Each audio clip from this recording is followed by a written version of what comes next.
আসসালামু আলাইকুম রহমতুল্লাহি ওয়া বারাকাতুহু। আলহামদুলিল্লাহ। আপনারা এখানে দেখতে পাচ্ছেন যে আমরা আজকে আছি বর্তমানে আপনার পাবনা জেলার ভিতরে। আলহামদুলিল্লাহ, এখানে পুরা মাঠটাই কিন্তু একটা বহু বড় মাঠ, যে মাঠটাতে কিন্তু আলহামদুলিল্লাহ যেখান থেকে সরিষা ফুলের মুদ্রা উৎপাদন করা হয়। আর দেখা যায় সব থেকে বেশি যে মধুটা উৎপাদিত হয় বাংলাদেশে সেটা হচ্ছে সরিষা ফুলের মধু, এবং এইটা থাকে দামে সব থেকে বেশি সস্তা আর কি।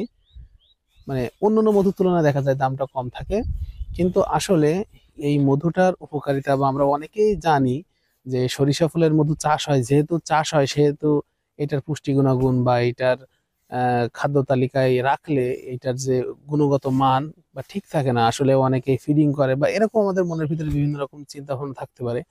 এমনও হয় যে আমরা মনে করি যে এখান থেকে 10 বছর আগে বা 20 বছর আগে আমরা যে মধুটা খেয়েছি, সরিষা ফুলের মধু চাক থেকে সংগ্রহ করে খেয়েছি, আসলে ওইটা যে স্বাদ, এইটার স্বাদ ডিফারেন্ট। আসলে বাস্তবিকপক্ষে এইটার স্বাদ ওইটার স্বাদ ভিন্ন হওয়ার কোনো সুযোগটা নাই।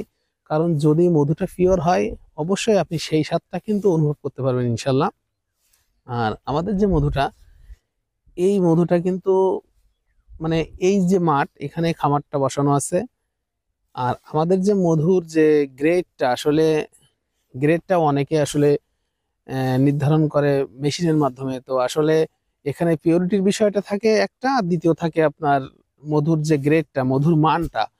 এখন যদি আমরা মধুর মানটা ঠিক রাখতে চাই, সেক্ষেত্রে দেখা যায় মধুটা কিন্তু পরিপক্ক হতে হবে। কারণ আমরা জানি অনেকেই যে কাঁচা জিনিস কিন্তু খুব বেশি একটা বেশি ভালো লাগে না, আর যেটা পরিপক্ক হয়, পাকা হয়, সেটা কিন্তু খেতে বেশ সুস্বাদু হয়। ঠিক তেমনি ভাবে এই সরিষা ফুলের মধুটা, যদিও চাষের মধু, খামারের থেকে উৎপাদন করা হয়, তারপরেও এই মধুটা যদি হয় পরিপক্ক মধু, তাহলে কিন্তু এইটার স্বাদ, যে অরিজিনাল যে স্বাদ, এখান থেকে 10 বছর বা 15 বছর আগে যে মধু খেয়েছেন আপনি, সেই স্বাদটা কিন্তু পাবেন অবশ্যই ইনশাল্লাহ।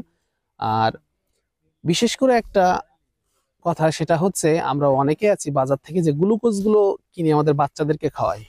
আমরা কিন্তু দেখি সব সময় যে আসলে বাচ্চাদের শরীরের জন্য উপকারী যে খাবার সেটা হচ্ছে গ্লুকোজ। বা এমনও হয় যারা গর্ভবতী নারী, তাদেরকে দেখা যায় অনেক সময় আমরা বাজার থেকে কিন্তু গ্লুকোজ কিনে খাওয়াই।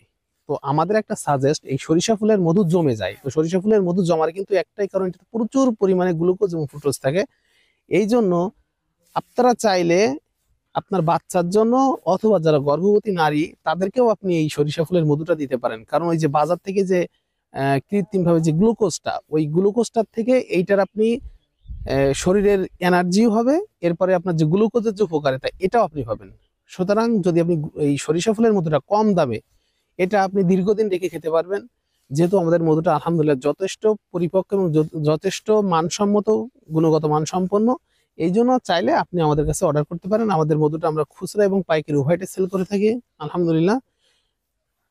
তো তা কসাবের সাথে থাকার জন্য ধন্যবাদ। আসসালামু আলাইকুম রহমতুল্লাহ।